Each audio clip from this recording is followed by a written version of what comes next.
Welcome to Kane's Vlogs 3.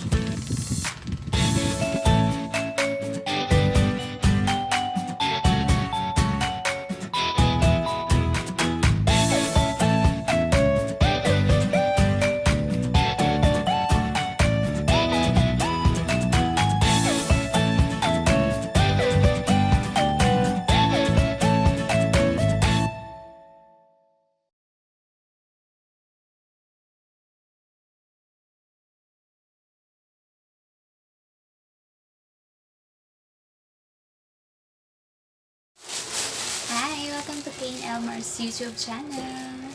Don't forget to hit like and subscribe for more videos to come. So this time po, share ko lang po sa inyo kung paano po gumawa ng letter standee.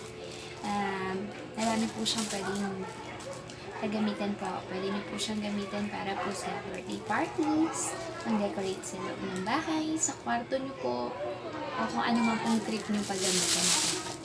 So, ito po yung example. Ayan. So, madali lang po siya gawin. Ayan. Ang gagawin ko po kasi kaya letter K yan is yung pangalan po na may-ari ng YouTube channel na to, si Kane po. So, yan. So, ito po yung mga basic materials na pwede po natin gamitin. Siyempre po hindi po pwedeng mawala ang karton. So, ang ginamit ko po ngayon is karton lang po ng gatas. Para hindi po siya ganun kakapal. Kasi last time po, gumawa po ako ng letter standee for the boo. Hindi po ng nalalapad na karton. Ang ginamit ko po, scrap lang din yung karton. Yung mga karton po ng mga product. Then, okay naman po siya. Medyo makapal lang po. Medyo mahirap lang po siya ikat. Lalo na kung gagaya po ng cutter na nagamit ko is medyo mapurol na. So, since rush yun, hindi ko na po naisipang bumili ng bagong cutter. Ayan. So, nakapag-cutouts na po ako ng letters na kailangan ko. So, this time,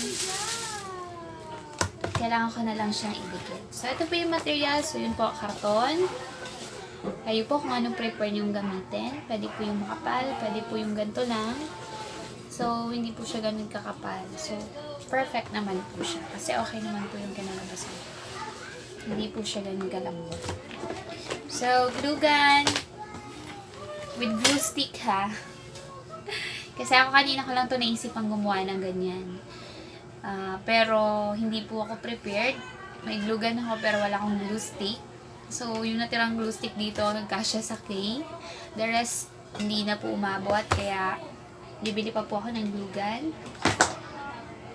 Ng glue stick.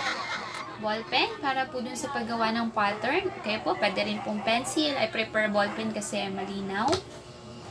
Okay po. Gunting. So, sabi ko nga kanina, kung cutter, pwede rin naman. Pero, ingat lang po, lalo na kung may bata. Pero, okay na po sa akin yung gunting, lalo na kung ganito lang naman po kakapal yung karton. Ruler, para po dun sa perfect lines ng letters nyo.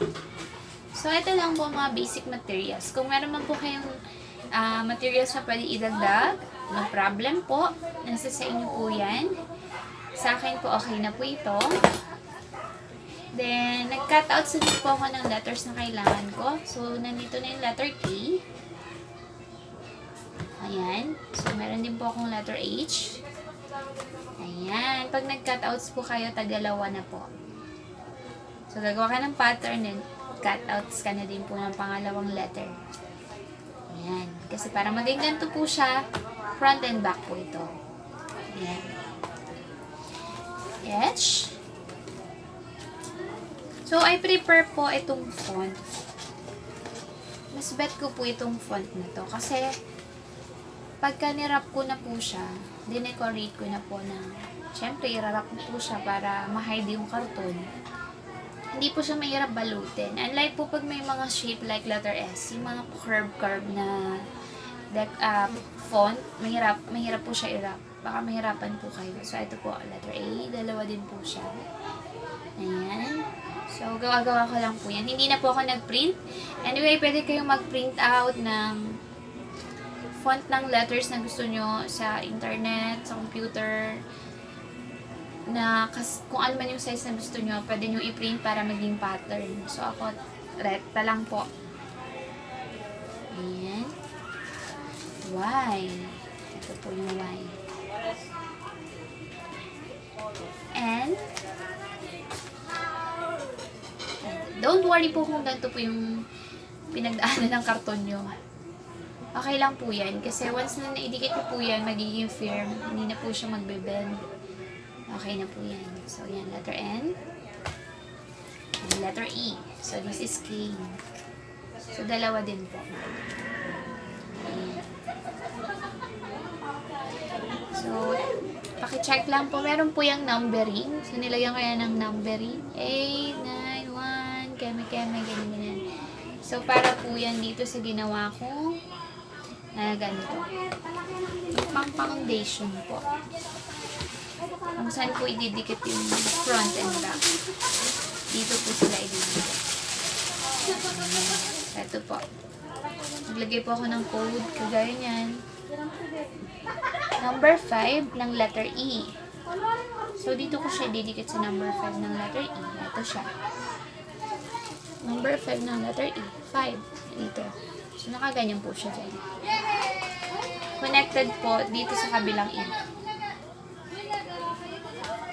Ayan. I-connect mo lang po siya dyan sa isang E. Ayan. Ayan. So, pwede na po kayong gumamit po ng ito naman po dito to. Pwede po kayong gumamit ng dagdag foundation po sa loob. Pwede pong hindi. Pwede naman pong dagdagan nyo po. Kagaya po ng ginawa ko kanina. Dun sa letter K, nag-crumpled po. Hindi po. Nag-circle po ako ng ganito, karton. Tapos, ilagay ko po siya dyan sa gitna. Ito. Yan. Nag-circle po ako na to, tapos ilagay ko siya dito sa gitna. Ayan. So, ang kalalabasan niya, yung letter K na po. Kagaya na po ng letter K. Pag nadikit mo na yung ganito niya, yung mga foundation, yan. So, hard na po siya. Yan. So, ang kulang na lang po dito is decoration. So, good luck po sa akin kung ano po yung magiging decoration ko para dito. So, this time, ito lang po muna. Don't forget to hit like and subscribe. Update ko po kayo sa next video. Basta mo itong art ko. Comment down, hit like and subscribe, ring the bell to notify you. Thank you po. Keep on watching. So, hi, eto na. Day 3. So, ayun na po siya. Nandikit ko na po yung letters natin from front to back. Lahat po yan with foundation na po. So, ayan po siya. Dahil letter standee po siya. Tadan! Tumatayo po yan. Okay po. So, pwede po siyang patayuin sa side tables or kaya lagyan po ng ribbon, then sa wall po ilagay. So, yun po yung idea ko. Nakahang po sa wall. Ayan. So, it's time po for the decoration. So, this time, napili ko po, I choose to use parang gift wrap po ito na makinang. Gift wrap. No, gift wrapper po yan na may iba't ibang decoration. Iba't ibang decoration lang po. Iba't ibang design. So, sorry po dahil hindi ko po na videohan yung pagdikit ko po dun sa foundation from front to back letters po. So, anyway, madali lang naman po siya. And, ayan po.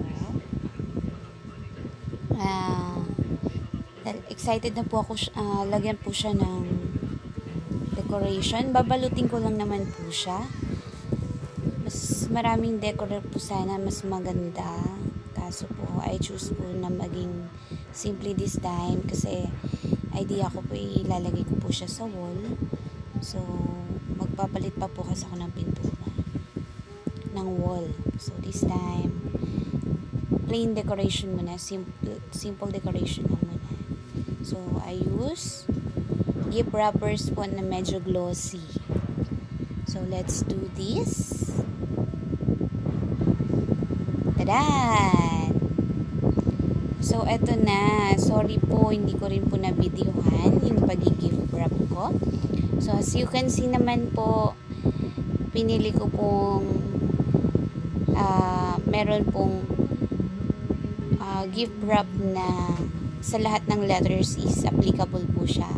Or nakabalot po siya each letters ng, ayan, yung may stripe na nakikita nyo. Para hindi naman po siya maging OA. Baka maging pangit po kasi kalabasan kung iba-iba talaga yung look niya. So, medyo may uniform wrappers po siya. Ayan. So, madali lang naman po siyang i-wrap. Hindi ko po siya na-videoan dahil inaagaw po ni Kane yung cellphone. So, ayan. Ayan. So, hope you like it, guys. Don't forget to hit like and subscribe. Try nyo na pong gumawa nito. So, pag dinikit ko na siya sa wall, I'm so excited. So, goodbye, guys!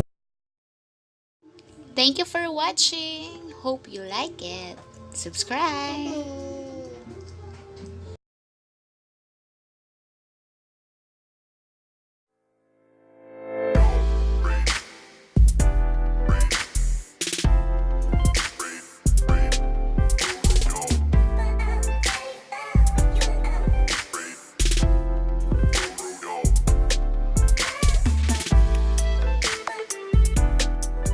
See you on next video.